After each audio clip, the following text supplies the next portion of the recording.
حمدا كثيرا طيبا مباركا فيه وأفضل الصلاة وأتم التسليم على سيدنا محمد وعلى آله وصحبه أجمعين. Salam alaikum wa rahmatullah. Plus nous prions sur le prophète sallallahu alayhi wa sallam, plus Dieu nous fait sortir des ténèbres pour nous mettre dans la lumière. Walladhi yusalli alaykum wa malaikatuhu liyukhrijakum min az-zulumati ila an-nur. C'est-à-dire pour attirer la bénédiction de Dieu sur nous et les prières des anges, prions sur le prophète alayhi salam. Et à chaque fois qu'on priera sur le prophète une fois, Dieu nous bénira 10 fois. Et les anges prieront pour nous 10 fois. La prière sur le prophète est un remède pour nos cœurs. La prière sur le prophète sallallahu alayhi wa sallam est synonyme de gratitude. Car le prophète sallallahu alayhi wa sallam s'appelle Muhammad, Ahmad, celui qui doit être par évidence, par nature, remercié par toutes les créatures, parce que il est la miséricorde divine offerte à l'humanité. Innama ana rahmatun muhdatun, dit le prophète sallallahu alayhi wa sallam dans le hadith sahih. Je suis le cadeau divin pour l'humanité. Dieu m'a envoyé pourquoi? Pour sauver non pas les humains uniquement, mais même les djinns. Il m'a envoyé pour permettre à toutes les créatures, c'est-à-dire même les animaux et les plantes, l'infiniment grand, l'infiniment petit, de goûter et de vivre dans la miséricorde. Allahumma salli ala Sayyidina Muhammad. Il y a certains maîtres soufis qui disent le minimum, vous entendez le minimum, hein, c'est de prier 1000 fois sur le prophète par jour. Hein? Si tu veux vraiment goûter à la douceur de la prière sur le prophète sallallahu alayhi wa sallam. Sinon les hadiths, vous les connaissez, hein? Celui qui prie 10 fois sur le prophète le matin ou le soir, le prophète intercédera en sa faveur, à shafa'a. 10 fois le matin, 10 fois le soir. On méritera la shafa'a du prophète sallallahu alayhi wa sallam. Donc le prophète est né, d'après la plupart des historiens, en ce mois de Rabi', le mois du printemps. Il est né et il a été choisi par Dieu, comme dit le hadith authentique, rapporté par l'imam Ahmad ibn Hanbal. Le nom du prophète était déjà inscrit alors que Adam alayhi salam était sous l'état d'argile, de l'eau et de la poussière. Et tous les prophètes se sont engagés à croire en lui et à le suivre au cas où, pendant que Dieu les missionne et que le prophète alayhi salam arrive en ce même temps, ils ont tous prêté serment et se sont engagés à le suivre, à être derrière lui, car il est l'imam des prophètes sallallahu alayhi wa sallam. Et vous savez tous que avant de monter au ciel, Dieu lui a ressuscité les prophètes. Il les a rassemblés à Jérusalem, Quds, dans Masjid al-Aqsa, et qu'il a dirigé la prière en tant qu'imam.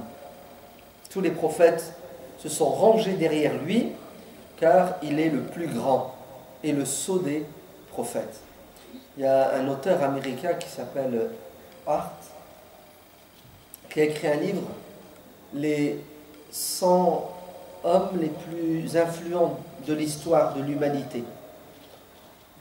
Il est allé fouiller dans les tréfonds de l'histoire et il a choisi 100 personnages qui ont été les plus influents, les plus importants, qui ont laissé des traces indélébiles.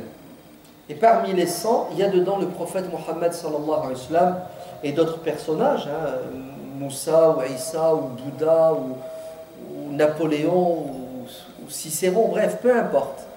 Et une fois qu'il les a répertoriés, il a dû les classer selon l'ordre de quoi? De l'importance. Parmi les 100, quel est le plus influent? Le plus grand parmi les grands?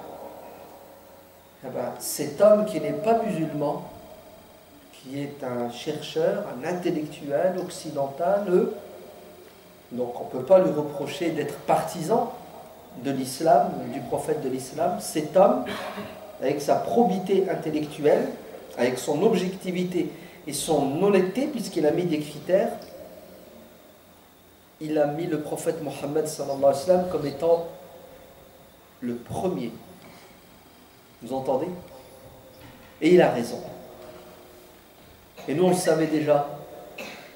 Et c'est bien quand ça sort de la bouche de quelqu'un qui n'est pas musulman. Wa shahida, shahidun min ahliha. Moi, on ne pourra pas nous reprocher d'être partiaux. Donc, il est évident que pour nous, musulmans, il est le meilleur, et pour tout chercheur de vérité, il est le meilleur. Une des raisons qui explique qu'il est le meilleur, c'est qu'il s'est sacrifié pour l'humanité tout entière. Vous entendez? Il est venu pour sauver l'humanité tout entière. Il est venu pour tendre une perche à l'humanité tout entière. Il est venu pour dire à ceux qui vont croire en lui, allez vers les gens, tous, sans distinction. Vous entendez? Ma religion, ce n'est pas la religion des Arabes pour les Arabes. C'est la religion pour les fils d'Adam et pour toutes les époques. Et c'est la religion de la souplesse, c'est la religion de la facilité, c'est la religion du bonheur, c'est la religion du bon sens. Allez vers les gens. Vous êtes des missionnaires.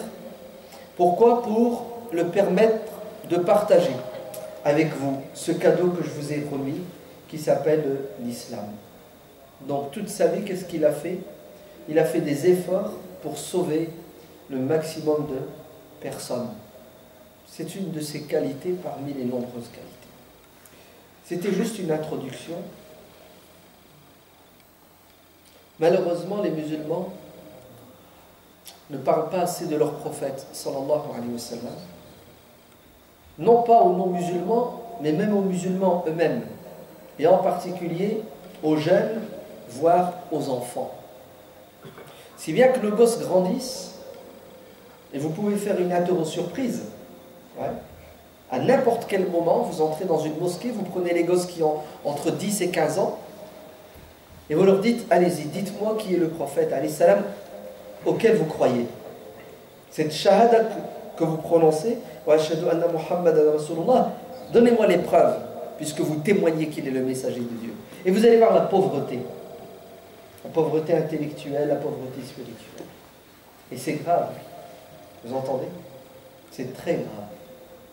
Parce que comment voulez-vous l'aimer si vous ne le connaissez pas?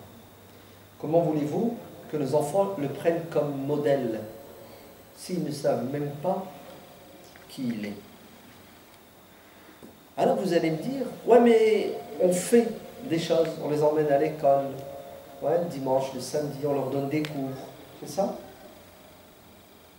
Ben, vous remarquerez que ce n'est pas suffisant, ou plus ou moins que ça n'a pas donné les fruits. Alors vous avez intérêt de faire un ijtihad, en permanence, un effort intellectuel pour pouvoir transmettre l'amour du prophète aux enfants. Et pour cela, ça nécessite des outils, et surtout des outils culturels et artistiques.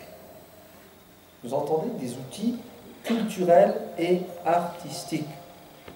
Parce que vous ne pouvez pas nier l'importance de l'art et de la culture sur la formation psychologique et intellectuelle d'un être humain et d'un enfant en particulier. Alors on le dit, on le répète, et on cessera de le dire, de le répéter parce qu'on y croit.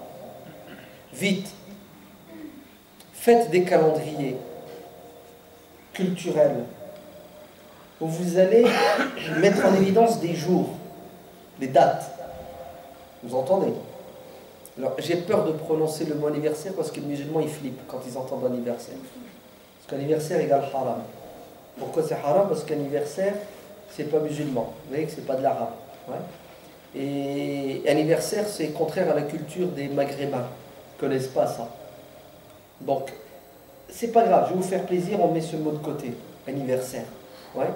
Faites un calendrier culturel où il y aura des dates qui seront mises en évidence pour pouvoir ce jour-là, un jour avant, pendant la semaine, peu importe, On ne va pas s'arrêter au détail, on va aller dans le fond et dans l'objectif.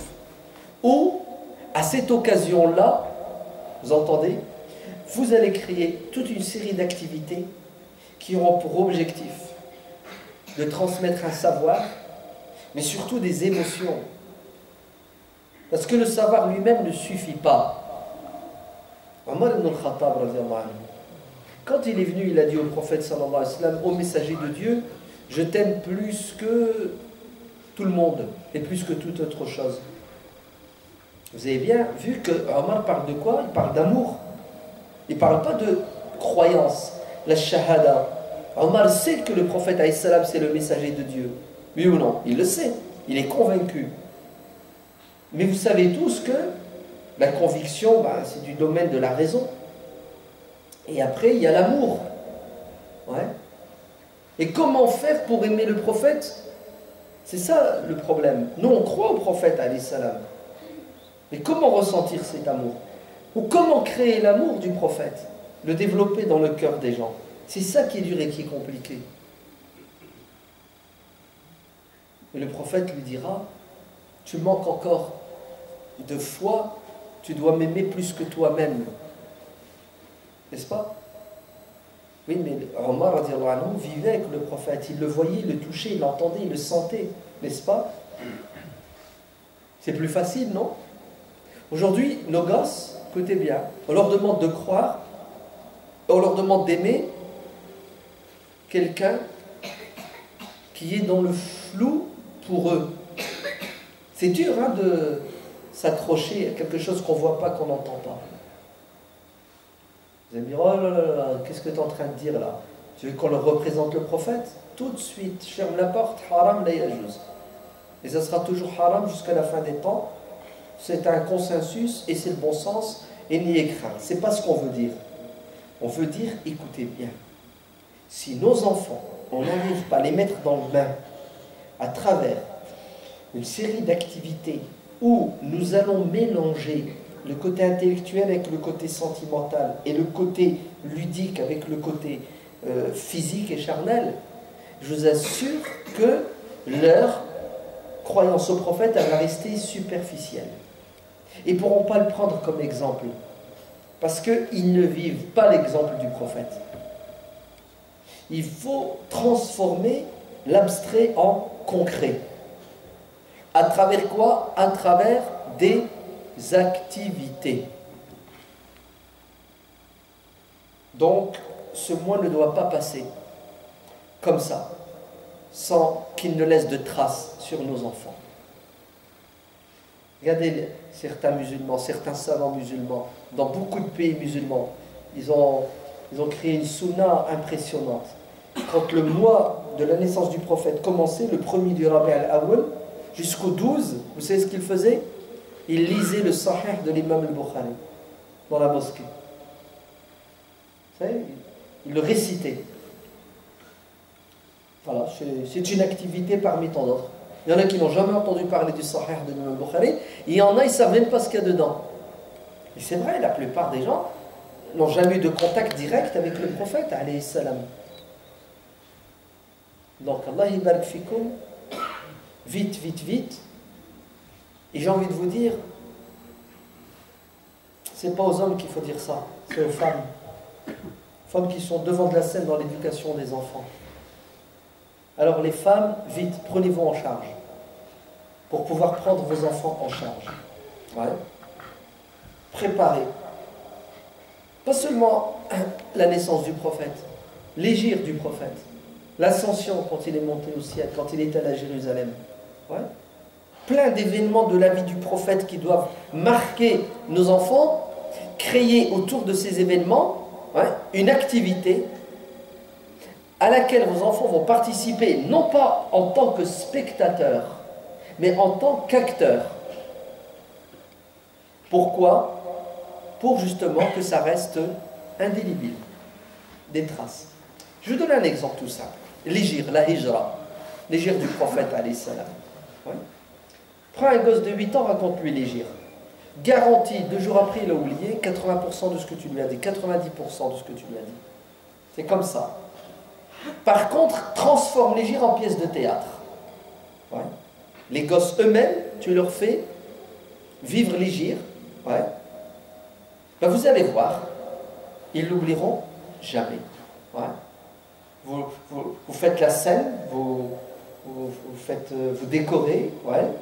Et puis il y en a un qui va jouer le rôle d'Abou Bakr, l'autre le rôle de Suraqa ibn Malik. Ouais. Le prophète, on ne le verra jamais, mais quand il parle, on sent qu'il parle au prophète, n'est-ce pas? On fait des voix, hein, une voix qui parle. On fait une grotte, hein, le prophète s'est réfugié dans la grotte avec Abou Bakr. On fait une scène avec Ma'bad, c'est ça? Avec ses chèvres, le prophète qui traite la chèvre alors qu'elle n'a pas de lait. Une voix quand il rencontre Zubayr. Voilà, vous savez, tout ce périple de l'Hégire, on le transforme en... C'est de l'art, c'est du théâtre. Les enfants jouent ça, font ça, صدقوني que ça va rester. Et puis, on leur projette le film, ouais, sur Risala, on prend. Bref, Allah, Dieu nous a donné un cerveau. On est capable de réfléchir, on n'est pas capable d'être créatif. Vous savez? Pourquoi il faut faire tout ça? Parce que si vous restez figé sur la méthode de transmission de la religion qui remonte à 10 ans, 20 ans, 30 ans, 50 ans, 100 ans, vous allez rater le train. Parce que nos enfants, aujourd'hui, ouais, ce ne sont pas les enfants d'il y a 20 ans. C'est beaucoup plus dur de leur inculquer, c'est beaucoup plus dur de les éduquer. C'est plus difficile. Il faut qu'on évolue et qu'on s'adapte. Sinon, je ne vais pas dire que ça va être la catastrophe. C'est déjà la catastrophe pour beaucoup de cas, pour beaucoup de monde, pour beaucoup de gens. Donc tout ça, c'était une introduction. Je vais aborder une thématique qui est fondamentale. Tout musulman qui aime le prophète sallallahu alayhi wa sallam ne rêve que d'une chose, c'est de le prendre comme exemple et de lui ressembler au maximum. Parce que Dieu nous le demande dans le Coran. Il nous dit لَقَدْ كَانَ لَكُمْ فِي رَسُولِ اللَّهِ أُسْوَةٌ حَسَنَةٌ. Vous avez dans le prophète un modèle et un exemple parfait à suivre. Prenez-le comme exemple. On est tous d'accord? Mais vous remarquerez que, je ne sais pas, c'est un réflexe, c'est un instinct. Dès qu'on parle de modèle prophétique, on va direct à quoi? À des coutumes. Ouais, qui existaient au temps du prophète, qui sont les siennes en tant qu'arabe qui vit dans une société à un moment donné. Ainsi, par exemple, pour être réducteur, et c'est la réalité, puisque nous avons une approche réductrice de la sunna, suivre le prophète, c'est s'habiller comme il s'habillait, s'asseoir comme il s'asseyait, s'allonger. Vous entendez? Des habitudes du quotidien. Et non plus une manière de penser, de comprendre, d'agir, non plus une manière d'être au niveau du comportement, au niveau des sentiments. Vous savez pourquoi? Parce que c'est plus difficile. Ouais. Les petites choses qui sont du domaine de l'apparence, du physique, c'est facile. Allez, porter une barbe, ça fait partie de la sunna du prophète. Personne ne va le contester. Est-ce que c'est difficile de laisser ses poils pousser? C'est pas compliqué. Tu es convaincu, tu te dis, je vais le faire, bah, tu le fais. Il n'y a aucune difficulté. En plus, tu n'avais pas besoin de mettre d'engrais. C'est Allah qui fait que ta barbe elle pousse. On est d'accord? C'est pas difficile. Plus tu le fais une fois et tu es tranquille le restant de tes jours. N'est-ce pas? Très bien. Par contre, être généreux, comme le prophète était généreux, c'est ça? Anfiq ya Bilal, wala takhsha min dil arshi iqlala. Bilal, c'était un de ses trésoriers. Donne Bilal. Ouais? N'aie pas peur. Dieu est généreux, soyons généreux à son image. Ouais? Ça, c'est plus rare, non? Vous ne trouvez pas? Allez, le prophète rentre à la mosquée et trouve un de ses compagnons qui s'appelle Abu Huraira, qui est par terre, évanoui tellement il a faim. Il le ramène chez lui pour lui donner à manger. Et il trouve que même chez lui, il n'y a rien si ce n'est qu'un verre de lait. Vous avez vu? Regardez, le prophète trouve quelqu'un qui a faim et il a le souci de le nourrir. Il a le souci de partager sa nourriture avec les autres. Hein, il a le souci, il ramène des invités chez lui. Non? Vous savez ça, c'est un des caractères. Yallah, pourquoi on ne le fait pas ça? Pourquoi on est devenu égoïste? Dès qu'on rentre chez nous, on ferme la clé à 4 tours. Pas pour empêcher les voleurs d'entrer, ce qui est normal, mais pour empêcher les invités d'entrer. C'est une image, hein? C'est psychologique, ouais? D'accord? Moins il y a de gens qui viennent chez toi, mieux c'est, parce que ça demande un effort. Quand on réfléchit bien et qu'on cherche à comprendre le personnage, vous savez sur quoi on tombe? On tombe sur des qualités humaines, des qualités intellectuelles, et là on a des blocages, parce que ça demande un effort colossal sur nous-mêmes pour changer. Alors Allah ibarak fikum, notre prophète sallallahu alayhi wa sallam est notre modèle et notre exemple. Nous devons l'aimer, et la preuve que nous l'aimons, c'est que nous cherchons à lui ressembler dans ses nobles caractères. Ouais. Al-khuluq al-azim. Je vous raconte une anecdote, hein, une histoire.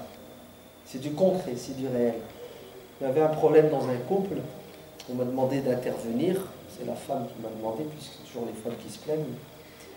Et le mari est arrivé, et puis il raconte, ouais, qu'est-ce qu'il reproche à sa femme. Elle raconte ce qu'elle reproche à son mari. Mon but, moi, c'est de les réconcilier, de les rapprocher. Puis à un moment donné, je conseille la femme et je conseille le mari. C'est ça? Puis je lui rappelle la sunna du prophète, sallallahu alayhi wa sallam, dans sa relation avec ses épouses. Comment le prophète, il était doux, comment il était attentif, comment il était plein d'amour, comment il exprimait son amour. Ça va, vous voyez? Ouais. Puis je lui dis, tu t'imagines, le prophète, il a plus de 50 ans, et il s'amuse avec sa femme, il court avec sa femme, non? Il rigole avec elle, c'est beau, non? Après lui avoir rappelé tout ça, vous savez ce que le frère a fait? Il m'a coupé, il m'a dit, oui, mais je ne suis pas le prophète, moi. Il y a un nez, si le prophète il était comme ça, c'est parce qu'il était supérieur. Il pouvait être comme ça. Moi, je suis un musulman lambda. Et là, j'ai pas pu m'empêcher de lui dire Subhanallah. Le prophète, c'est quand ça t'arrange. Ta barbe, ton turban, ton khamis et ta canne. Il avait une canne pour couronner la sunna. Une canne. Mec, il n'y a pas de problème au genou ni à la cheville. Il n'y a pas de serpent. Il n'y a rien. Ouais, il vit en France. Et il a un bâton. Avec la sunna, le prophète, il avait un bâton. Je lui dis, là, c'est la sunna. Tu dis pas, ouais, je ne m'habille pas parce que c'est le prophète. Et subhanallah, quand il s'agit de faire un djihad sur ton nafs, pour essayer d'être le meilleur des maris, pour rendre heureux ta femme, là tu as un blocage, tu n'en veux pas. Allah, c'est trop la sunna à la carte. Ouais, en fonction des avantages et des inconvénients. Quand ça ne va pas dans ton sens, tu mets de côté. Quand ça va dans ton sens, tu rappelles à l'autre ses devoirs et tu oublies tes devoirs. L'amour du prophète sallallahu alayhi wa sallam s'exprime de plusieurs façons. La première, c'est quoi? C'est essayer d'être le plus proche de ses nobles caractères. Et d'être proche et de ressembler au prophète sallallahu alayhi wa sallam dans sa compréhension et sa pratique de la religion. Parce que tu ne dois pas accéder au texte divin, au Coran, comme tu veux. Non, non, non, non, non. Le prophète a été envoyé pour expliquer le Coran. Il explique avec la parole, il explique avec ses actes. C'est pour ça, la majorité des musulmans croient que la révélation a deux pans, deux volets. El-Wahi, qui est le Coran dans le fond et dans la forme, et un deuxième wahy, une deuxième révélation, qui est la sunna dans le fond et pas dans la forme. Et quand le prophète parle pour instruire sa communauté dans le religieux, il parle au nom de Dieu. In huwa illa wahyun yuha. Puisque c'est le cas, nous devons passer par le prophète pour bien comprendre la religion. Est-ce que le prophète avait une compréhension de la religion qui était rigide, qui était dure? Non. Le prophète alayhi salam dit Innama bu'itsu mu'alliman, Dieu m'a envoyé comme prof, comme enseignant, muyassiran, pour vous faciliter les choses. Et vous aussi, vous devez faciliter. Vous allez me dire, non, la religion est facile, et c'est vous qui voulez la rendre plus facile que facile. Alors je ne sais pas ce que ça veut dire plus facile que facile. Hein. D'accord? Parce que une fois, il y a quelqu'un qui m'a dit, non, toi, tu es trop cool. Cool, ça veut dire facile en anglais, c'est ça? Hein? Tu es trop cool. Allez, comme si c'était facile, puis après, c'est plus facile parce que tu as dépassé une limite, laquelle d'ailleurs? Hein? Qui c'est qui décide c'est facile, c'est pas facile? C'est ni toi, c'est ni moi. Tu sais, c'est qui? C'est Dieu et son prophète, alayhi salam. Ouais. La preuve, écoutez bien, c'est que certains compagnons, eux aussi, ils ont pris du temps pour comprendre ce que ça voulait dire facile. Vous le connaissez, le hadith du bédouin qui est entré dans la mosquée, qui est uriné. Qu'est-ce qu'ont voulu faire les compagnons? Ils ont voulu le corriger. Le prophète les a retenus. Et qu'est-ce qu'il leur a dit à la fin? Il leur a dit, vous devez être des gens, quoi? Doux. Vous ne devez pas être dur avec ceux qui se trompent. Vous devez leur enseigner la religion avec amour. Il ne faut pas les faire fuir. Les Sahaba pensaient que uriner dans la mosquée par ignorance, c'est un péché presque impardonnable qui mérite une réaction violente. Vous n'avez pas compris. Il y a un objectif qui s'appelle sauver les gens et protéger les gens de l'égarement et de l'enfer. Et ça nécessite un prix. Vous savez lequel? Fermez les yeux sur certaines choses, ne serait-ce que pour un instant, parce que ce n'est pas le moment. C'est penser aux conséquences de votre réaction. Si ça va faire éloigner la personne, qu'est-ce que tu dois faire? Tu dois te taire et faire un pas en arrière pour mieux sauter. Vous avez vu ce que ça veut dire être facile? Enseigner la facilité, c'est tenir compte des conséquences de ce que tu enseignes. Si tu enseignes une vérité qui va mener les gens dans une impasse, tu as rendu la religion difficile. Tu l'as compliquée. Vous connaissez tous l'histoire du compagnon qui est entré et qui a dit, prophète, j'ai couché avec ma femme en plein ramadan. Là, c'est ramadan, j'ai eu des rapports sexuels. Le prophète lui a dit, il va un esclave. J'ai pas les moyens, prophète. Jeûne 2 mois. Il me dit, 1 mois, j'ai pas tenu. Si je dois jeûner 2 mois, je vais retomber dans cette faiblesse. Il a dit, nourrice, combien? 60 pauvres. Il me dit, prophète, plus pauvre que moi, tu ne trouveras pas. J'ai pas les moyens de nourrir 60 pauvres. Vous êtes bien d'accord que ça, c'est la loi de Dieu, c'est écrit dans le Coran. Regardez comment le prophète alayhi salam, la loi de Dieu elle dit ça, hein. Vous avez vu, à chaque fois que le prophète lui dit fais ça, il te dit je peux pas, je ne peux pas, je ne peux pas. On fait quoi alors maintenant?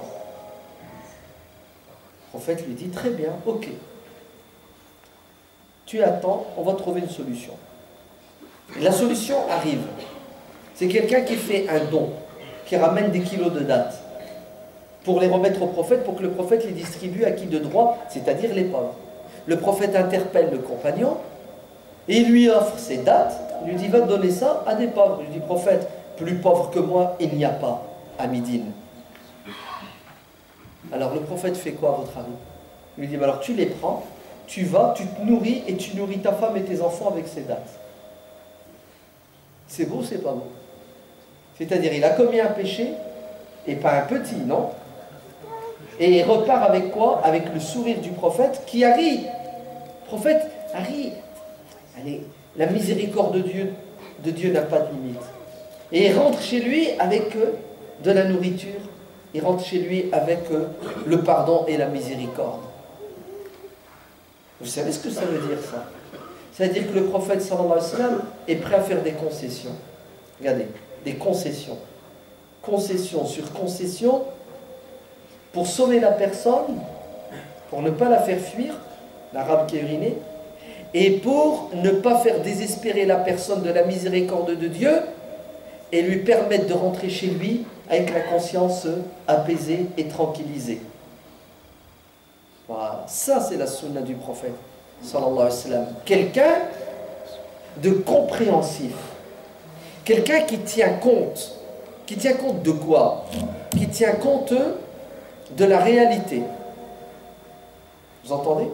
De la réalité des musulmans, du niveau de la communauté. Est-ce que vous croyez que le prophète sallallahu alayhi wa sallam a mis ses compagnons au même niveau? Non. Vous savez qu'est-ce qu'a dit Ubadah ibn Samit? Il a dit, nous avons prêté serment au prophète sallallahu alayhi wa sallam de ne pas voler, c'est ça? De ne pas forniquer, de ne pas associer à Dieu. Et regardez ce que va dire le hadith. Et de ne jamais demander quoi que ce soit à quiconque. Vous entendez? Ne rien demander. Cette bay'a, cet engagement, est-ce que tous les musulmans peuvent le tenir? Ne jamais rien demander? Aucun service, aucune aide. On est faible, on est tous parfois dans le besoin. Tu prends ton téléphone et tu demandes de l'aide, tu demandes un service. Mais écoutez, certains compagnons, il leur a été demandé de quoi? De s'engager parce que ils devaient former une élite. Et ce n'est pas demandé à tous les musulmans d'atteindre ce niveau, d'ailleurs ils n'y arriveront pas. Qu'est-ce que dit la suite du hadith? Il dit que ces gens-là, ces sahaba-là, ce sahabi entre autres, quand il était sur son chameau, et que son fou est tombé, hein, il est sur son chameau, attention, un chameau pour monter dessus, il faut d'abord le faire asseoir, c'est une galère. Ouais. Qu'est-ce qu'il faisait? Est-ce qu'il disait à quelqu'un, s'il te plaît, tu peux me donner mon fouet, ça m'évitera de descendre et de me prendre la tête avec mon chameau? Non. Il faisait asseoir son chameau, il descendait, il prenait son fouet, il se remettait. Pourquoi? Parce que le prophète sallallahu alayhi wa sallam tenait compte de la diversité de la communauté, tenait compte des niveaux de religiosité, mais tenait compte aussi de la capacité qu'avaient les musulmans à évoluer, à s'engager, à se sacrifier. Et oui, tout le monde n'avait pas le même niveau. Abu Dharr al-Ghifari lui dit, ô messager de Dieu, je voudrais avoir un poste. Oui, désigne-moi. Ouais, je voudrais être maire d'une ville, gouverneur d'une région. Donne-moi un poste. Le prophète sallallahu alayhi wa sallam lui dit non, pas à toi. En fait, si Abu Dharr avait passé un concours pour entrer dans l'administration ou je ne sais trop, poste de responsabilité, il ne l'aurait pas eu, selon les critères du prophète alayhi salam. Car le prophète lui a dit innaka mru'un da'if. Allez, tu n'es pas fait pour porter ce genre de responsabilité. Vous avez vu, subhanallah, comment le prophète alayhi salam est un fin pédagogue qui tient compte de quoi? Du niveau des personnes et qui n'hésite pas à faire des concessions pour que les choses avancent. Et on est obligé de mettre en évidence ce passage de sa sira qui est la trêve d'Al-Hudaybiyah. Parce que le prophète sallallahu alayhi wa sallam, après la bataille de l'Ahzab, du fossé, la bataille des coalisés, Khandaq, vous savez ce qu'il dit à ses compagnons? Il dit c'est une défaite cuisante pour Quraysh et leurs alliés, car les Arabes n'ont jamais su s'allier en un aussi grand nombre, si ce n'est que ce jour-là. Ils ont à leur tête Abu Sufyan, l'ennemi juré du prophète alayhi salam qui est un membre de sa famille. Mais ils ont perdu la bataille du fossé. Ils ont dû rebrousser chemin. Parce que les compagnons ont résisté et Dieu les a entendus. Vous savez ce que dit le prophète alayhi salam? Une fois qu'Abu Sufyan et toutes les tribus arabes, des milliers de personnes plient bagage, il dit Al-an narzuhum. À partir d'aujourd'hui, on ne sera plus dans la défensive. Vous entendez? Et à partir d'aujourd'hui, ils n'auront plus la capacité de nous attaquer. Parce que ils ont fait le maximum, donc ils ne peuvent que faire marche arrière, régresser.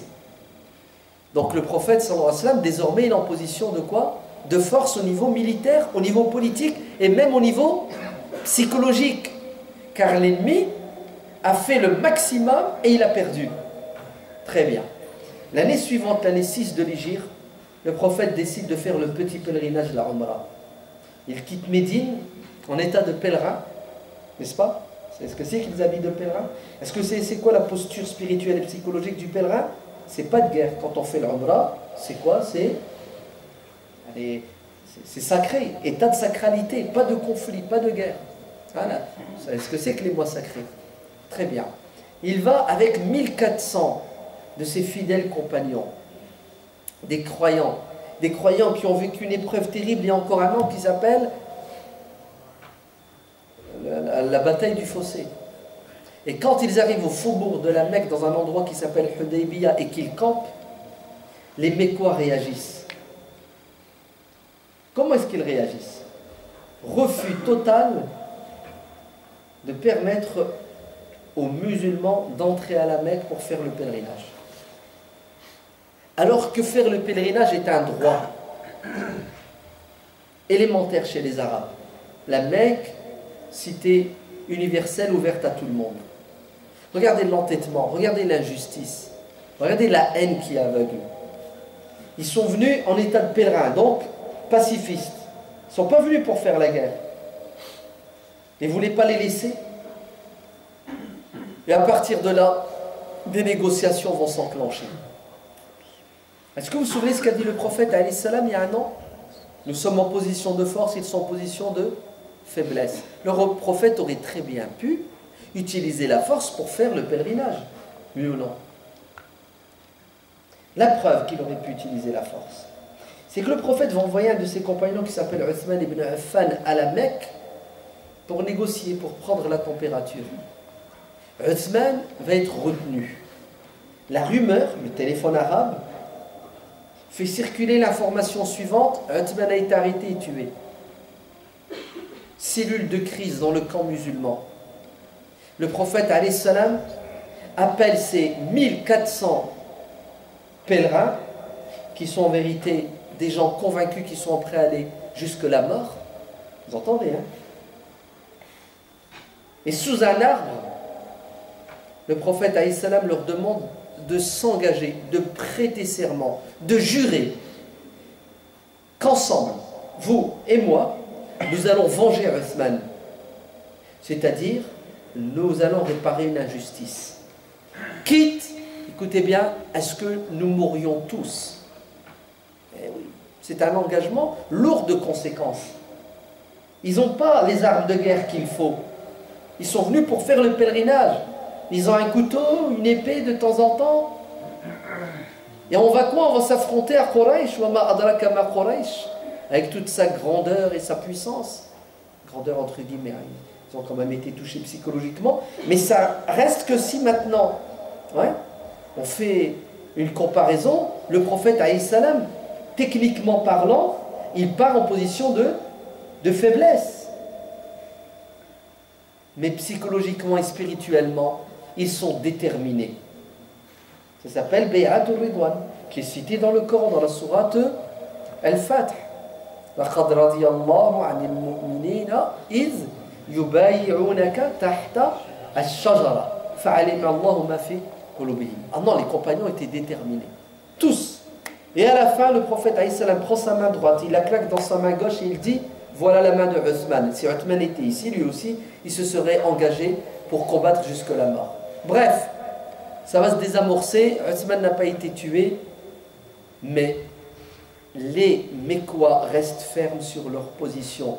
Vous n'entrerez pas à la Mecque. Mais c'est quoi cette injustice?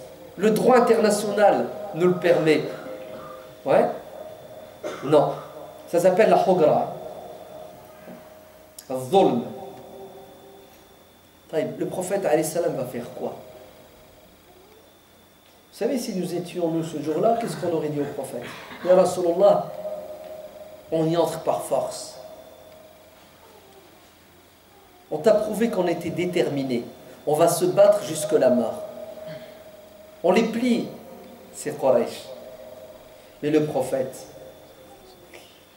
son but, c'est pas de donner la mort aux gens, mais c'est de leur donner la vie.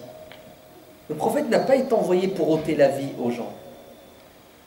Retirez ça de votre tête. Le prophète, c'est pas un sanguinaire, c'est pas quelqu'un qui cherche la guerre, qui aime la souffrance des gens. Jamais le prophète n'a été animé par ce sentiment. Au contraire, il a toujours tout fait pour éviter les effusions de sang. Vous allez le voir maintenant. C'est clair et net. Et des négociations vont commencer entre les Quraysh et le prophète alayhi salam. Et c'est très compliqué. Ouais. Jusqu'à ce que Suhayl ibn Amr, un des négociateurs mécois, arrive dans le camp musulman. Et quand le prophète apprend que c'est Suhayl qui a été cette fois dépêché pour négocier, vous savez ce que dit le prophète alayhi salam? Dieu va faciliter les choses. Il s'appelle bien le facile, le petit facile. Suhayl, ça veut dire le petit Sahl. Le prophète était toujours optimiste. Hein? Il essayait de toujours voir le bon côté des choses. Hein? La moitié du verre plein, pas la moitié du verre vide. Sinon, automatiquement, tu crées des blocages psychologiques. Hein? Et les musulmans, subhanallah, sont dans cette posture. Chaque fois que tu leur dis quelque chose, ils disent oui, mais si, truc. Vas-y, contente-toi déjà, ouais, de ce qui est existant, de ce qui est réel, de ce qui est possible, de ce qui est faisable. Non. Tout de suite dans la posture de c'est soit 100%, soit 0. Les extrêmes, tout ou rien. Ça ne marche pas comme ça. Ouais. On grandit par étapes, ouais, tout doucement. Dieu aurait pu créer les cieux et la terre en disant soit et ils deviennent. Mais il les a créés en 6 jours. Vous savez pourquoi? Pour nous dire que nous, ce n'est pas 6 jours qu'il nous faut pour faire quelque chose. Il faut penser, il faut réfléchir, il faut calculer. Et puis, il y a des lois physiques qui font que les choses se font de manière harmonieuse. Très bien. Suhayl s'assoit à la table des négociations. Wallah, si on était présent ce jour-là, on aurait dit, comment, prophète? Tu t'assois avec des kuffars, tu t'assois avec des mouchrikoun, tu t'assois avec des mouchrikoun qui sont nos ennemis, ils ne veulent pas nous laisser entrer à la Mecque, et tu discutes avec eux. Puis, allez, prophète, viens, on va... Eh oui. Vous avez vu comment on est? D'autres auraient dit, ah, c'est un traître, c'est bon. Si, moi je l'ai vu, il s'est assis avec le maire, c'est un vendu, c'est un traître. Ouais. Vous savez ce qu'il cherche? Il cherche un poste. Tout de suite. Le musulman, comme je vous dis, il a toujours une approche pessimiste et négative des choses. Des choses que les autres font, hein. Pas lui, parce que lui il fait rien. Ah oui. Lui il est toujours dans quoi? Dans je fais rien, parce qu'il n'y a rien à faire, ou il faut rien faire, c'est bientôt la fin du monde, n'est-ce pas? Ou c'est haram, le prophète ne l'a pas fait, donc je ne peux pas le faire. Mais c'est pas mal comme arnaque, oui. Ah, le prophète et les salafs ne l'ont pas fait, donc c'est haram, je ne le fais pas. Comme ça, le mec, il ne fait plus rien. Tu sais, rien que cette posture, qu'est-ce qu'elle fait? Elle t'handicape. Tu sais, tu as un blocage. Ouais. Très bien. Allez, bismillah. On écrit. Ce sur quoi nous allons nous mettre d'accord. Et regardez ce sur quoi ils sont mis d'accord. Après discussion, hein, maintes et maintes discussions. Maintenant, on met les choses par écrit. Ok? Allez, bien, secrétaire, écrit. Bismillahirrahmanirrahim. Ali finit d'écrire la formule. Suhayl dit objection. je suis contre cette formule. Parce que c'est une formule islamiste, intégriste, fondamentaliste. Ok? Et moi, je ne la reconnais pas. Très bien, on fait quoi? Vous êtes bien d'accord qu'il prend la tête, ce Souhaïl. Déjà, il ne veut pas nous laisser entrer à la Mecque. Ouais. Déjà, ils ont retenu Uthman ibn Affan. Et maintenant, tu viens me prendre la tête sur Bismillah ar-Rahman. Bismillah ar-Rahman ar-Rahim, c'est Allahu Akbar. Regardez l'intelligence du prophète. Non, regardez la sunna du prophète. C'est mieux, vous entendez? Regardez la sunna du prophète. Efface, Ya Ali. Efface Bismillah ar-Rahman ar-Rahim. Parce que je ne veux pas m'arrêter à des détails. Et oui, il y a des détails dans la religion. C'est ce que ça veut dire un détail? Ça veut dire quelque chose qui est moins important que quelque chose qui est plus important. Quelque chose de secondaire. Ah, Bismillah, c'est un détail. La parole d'Allah, c'est un détail. Vous avez l'approche, elle est simpliste et superficielle.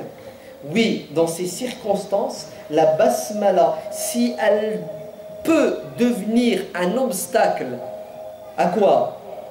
À un projet que j'ai à réaliser qui s'appelle négocier avec mon ennemi pour trouver un terrain d'entente pour réaliser mon objectif, je vous le dirai c'est quoi à la fin, mais bien entendu que je vais virer la basmala, Bismillah ar-Rahman ar-Rahim de côté. C'est pas de l'intelligence, ça. C'est pas du bon sens. Ça s'appelle pas de la concession, un pas en arrière. Et oui, le prophète, alayhi salatu wassalam, c'est quelqu'un de pragmatique. Le prophète fait de la politique. Non, c'est pas ça de la politique. Gestion des affaires de ce bas monde avec intelligence à la lumière des intérêts et des inconvénients, les avantages, les conséquences, les résultats, etc. etc. Ali efface. Et Souhaïl va imposer sa formule. Bismika Allahumma. Tu mettras à la place de ta basmala islamiste ma formule d'introduction polythéiste. Bismika Allahumma, au nom de toi Seigneur. Et c'est pas que Souhaïl réclame une formule neutre ou pas de formule du tout. C'est qu'il impose la sienne. Au nom de quoi t'imposes la tienne? Moi j'ai voulu mettre la mienne, tu m'as dit de la retirer, je l'ai retirée. Mais pas la tienne. Parce que moi aussi, je vais te demander de la retirer, puisque tu m'as demandé de retirer la mienne. Non? C'est ce que fait le prophète? Il ferme les yeux. Il ne va pas se prendre la tête sur un détail. Oui, il n'y a pas de problème. On va écrire ta formule. Ça te fait plaisir? C'est bon? T'es content? T'as eu ce que tu voulais? Bismika Allahumma. Mais moi, je vois plus loin que toi. Je vois dans 10 ans, dans 20 ans, dans 30 ans. Hein? Toi, tu vois juste maintenant, devant chez toi, là. Non, Allah, les choses, elles ne marchent pas comme ça.